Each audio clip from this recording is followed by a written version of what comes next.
আসসালামু আলাইকুম।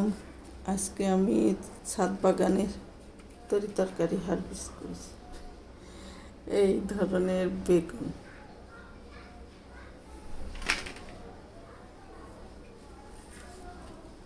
ছোট্ট ছোট্ট বেগুন। এই বেগুনগুলো খেতে অনেক মজা।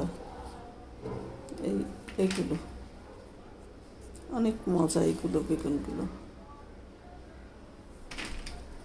আর সাইজ কি হচ্ছে, এই ধরনের বেগুন হচ্ছে কিছু।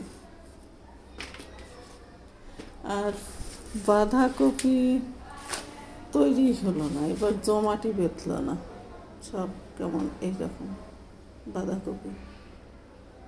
যাই হোক, আল্লাহ যা দিছে আলহামদুলিল্লাহ, অনেক অনেক শুক্রিয়া যে ছাদের পরে আমি এইটুক তৈরি করতে পারছি। আল্লাহ যদি না দিত তাও কীভাবে তৈরি করতাম। সবাই ভালো থাকবেন, সুস্থ থাকবেন। আল্লাহ হাফেজ।